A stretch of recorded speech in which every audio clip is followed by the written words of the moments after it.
Isinailalim sa autopsy ng NBI ang labi ni Jenny Alvarado, ang OFW na nasawi sa Kuwait, na nung una ay maling bangkay ang naiuwi sa Pilipinas.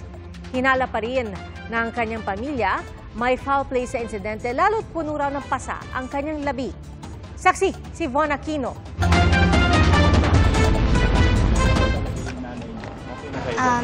Siya na po. Nakita rin po namin yung nunal, yung peklat niya, lahat. Nakita po namin sa katawan niya is maraming pasa. Tulad raw ng bangkay ng Nepali na katrabaho sa Kuwait, puno rin daw ng pasa ang bangkay ng OFW na si Jenny Alvarado ayon sa kanyang anak. Kaya patuloy raw silang naniniwalang may foul play sa pagkamatay ng ina at hindi cold suffocation tulad ng sinabi ng kanyang amo.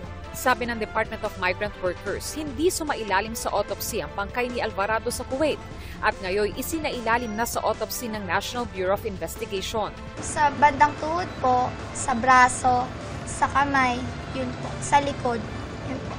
And in-explain naman po sa amin ng NBI na we will wait for the result.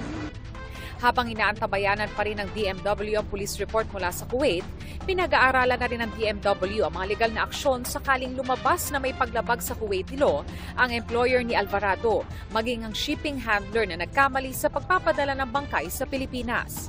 He wrote us a letter stating that the body came to them from the Criminal Investigation Division of Kuwait with the tag, with the name of Jenny Alvarado, and when they received it, sabi nila, there was no way to identify, so they shipped it. Nakatakda namang iburo si Jenny Alvarado sa Montalban, Rizal bukas habang hinihintay pa ang resulta ng autopsy ng NBI sa kanyang mga labi. Panawagan naman ng pamilya ni Alvarado sa gobyerno. Sana maging tanda na to, sana huli na to na namamatay na umuwi mga Pilipina dahil sinasaktan o inaagrabyado man sila. Sana hustisya talaga at hindi lang magiging kwento to na porket nalibing na tapos na, hindi po. Ilalaban ko po siya. May mananagot po talaga dito. Managot ang dapat managot. Idiin ang dapat idiin. Sabi ng DMW. With what has happened, no?